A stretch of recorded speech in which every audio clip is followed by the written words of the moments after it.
Olá, eu sou o Heitor Machado Homem e vou apresentar hoje com o meu parceiro de equipe Jordan Barros Aires o nosso artigo completo, que se trata da comparação de modelos de inteligência artificial no ensino da programação. Este estudo é um estudo comparativo sobre diversos modelos de inteligência artificial que temos atualmente disponíveis para os usuários e eu vou fazer uma introdução aqui à nossa pesquisa. Temos aqui alguns pontos que eu vou abordar e vou começar com a contextualização. Bom, o que nos levou a pesquisar sobre esse assunto, sobre as inteligências artificiais, foi uma coisa que temos percebido que vem acontecendo nos últimos anos. Nos últimos anos, as inteligências artificiais generativas, isso é, a inteligência artificial que é capaz de criar alguma coisa, textos, imagens e etc., elas vieram crescendo, vieram ganhando popularidade. Eu coloquei aqui no slide esse tópico, popularidade. Muitas pessoas têm utilizado as ferramentas de inteligência artificial para diversas áreas, como auxílio em estudos ou para organizar uma programação que ela vai fazer, um evento. E nós, como estudantes de sistemas de informação do segundo período, achamos que seria interessante trazer uma pesquisa sobre o uso das inteligências artificiais no ramo do ensino, da educação, para quem está interessado na nossa área, como a programação. Além disso, por que é interessante fazer uma pesquisa sobre isso? Existe uma grande variedade de modelos de inteligência artificial sendo usadas por aí, tanto de empresas maiores, como a OpenAI, a dona do ChatGPT, a mais famosa, quanto empresas ou companhias menores que acabam aperfeiçoando, criando o seu próprio modelo de inteligência artificial. Além disso, cada uma dessas inteligências artificiais, cada um desses modelos tem uma diferença nas respostas. Elas podem mostrar de uma forma mais prática um exemplo ou de uma forma mais teórica, mais difícil de se acompanhar para alguém que está aprendendo, por exemplo. Portanto, nós achamos que seria interessante dirigir uma pesquisa com 4 principais inteligências artificiais da atualidade para mostrar como cada uma delas se comporta. Bom, antes de seguir com a parte da nossa metodologia, eu quero falar sobre o referencial teórico que utilizamos. Nós pesquisamos pontos como a inteligência artificial, aprendizagem de máquina, IA generativa e processo de linguagem natural. Aqui eu coloquei os pesquisadores, os cientistas que vimos os artigos ou que dirigiram pesquisas sobre esses temas. Podemos citar o John McCarthy na inteligência artificial, Alan Turing também considerado por muitos o pai da computação, uma das primeiras pessoas a de fato levar à frente a ciência dos computadores e dos programas de computador. Aprendizagem de máquina, aqui também citei os pesquisadores, e a generativa e processamento de linguagem natural. Esses 4 tópicos têm bastante a ver com a nossa pesquisa. E sobre a metodologia utilizada, nós escolhemos os métodos comparativos e experimentais, porque a forma como decidimos organizar isso se baseia em escolher perguntas do ramo da programação para perguntar para cada inteligência artificial. Perguntas essas que podem ser utilizadas por pessoas que estão aprendendo a utilizar essas ferramentas e que não têm muito contato ainda com elas, justamente um iniciante na área da programação, na área de sistemas da informação. Nós escolhemos também uma abordagem mista. Isso é uma abordagem que combina métodos quantitativos e qualitativos, porque nós vamos precisar de dados, por exemplo, como as respostas fornecidas pelos modelos de IA, para comparar uma com a outra, qual foi melhor, qual foi mais direta, se ela enrolou muito na resposta e pontos do tipo. E o objetivo da pesquisa é basicamente analisar e comparar as respostas dessas ferramentas e entender como cada uma delas responde a isso. Analisar cada questão em si, como ela foi respondida por um modelo de inteligência artificial que vamos falar mais sobre isso na frente, e comparar uma resposta com a outra, para analisar qual se destaca em um ponto ou em outro. Então eu vou dar aqui a palavra agora para o Jordan, que vai falar mais sobre as perguntas e os critérios de avaliação da nossa pesquisa.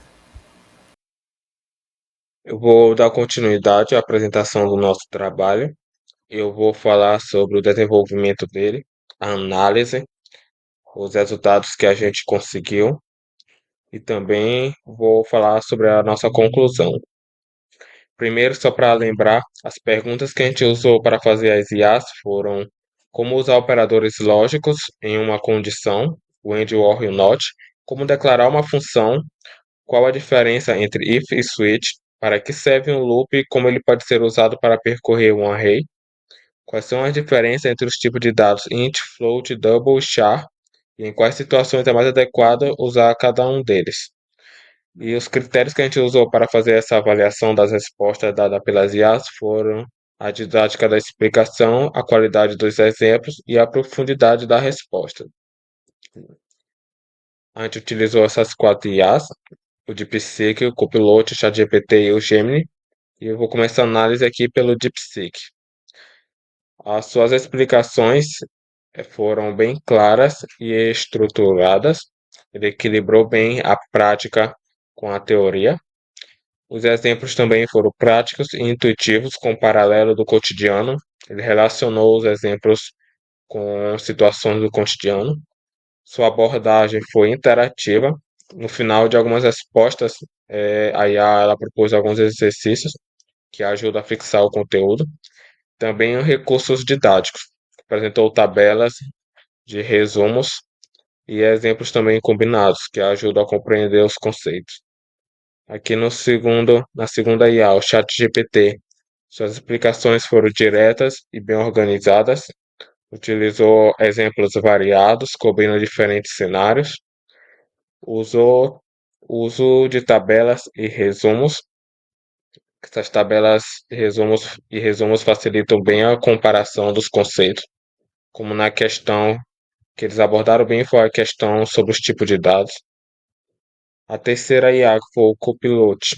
Ele focou em exemplos práticos e aplicados, que principalmente na parte de vetores e loops. A abordagem foi detalhada em questões técnicas, como a diferença entre o if e switch, que foi bem detalhado, bem explicado. O uso de comentários no código para facilitar a compreensão e também a escolha de linguagem específica, que foi o Java. E essa escolha de linguagem específica, ele pode limitar a abrangência. E também a questão de pouca profundidade do Copilot, que algumas questões, como na declaração de função, que ele focou mais em exemplos do que na teoria. E a última IA que foi o Gemini, inclusão de dicas adicionais e boas práticas, como na questão dos operadores lógicos, onde ela destacou a importância do uso de parênteses, abordagem excessivamente técnica em várias respostas, que essa abordagem ele pode facilitar a compreensão para iniciantes e a sua estrutura não muito organizada, que não teve divisões claras dos tópicos, que podem até dificultar a leitura. E concluindo, a gente observou que o DeepSeek foi a melhor IA para o ensino de programação, apresentou um melhor desempenho, é ideal para iniciantes, combinou a teoria e a prática de forma equilibrada. Em segundo lugar, uma ótima alternativa também é o ChatGPT, com explicações diretas e estruturadas, apresentou excelentes explicações. Também se mostrou uma excelente ferramenta, especialmente para explicações introdutórias, também bem estruturada, e algumas limitações foi só da profundidade dos conceitos que ele abordou. O Copilot, foco em exemplos práticos, ele apresentou bem alguns conceitos, mas a sua escolha de linguagem específicas e também pela menor profundidade dos temas, eles não tornam muito adequado para iniciantes. Ele é apropriado mais para usuários que já têm alguma experiência, já têm algum conhecimento. E em último ficou o Gemini, que apresentou, ele até que apresentou bons conceitos, mas a sua abordagem ela foi muito técnica e sua falta de exemplos práticos também limitaram a sua eficácia e não é uma boa opção para iniciantes. Bem, resumindo, a escolha das IAs mais adequada, elas vão depender do nível de experiência do usuário e do tipo do conteúdo buscado. Para iniciantes, como a gente viu aqui, o DeepSeek e o ChatGPT são boas opções, são melhores opções, enquanto o Copilot ele já é mais indicado para quem busca exemplos práticos e aplicados. E o Gemini, apesar de útil em alguns aspectos, ele mostrou menos consistente na sua didática e na sua acessibilidade. Aqui são as referências que utilizamos em nosso trabalho, e é isso.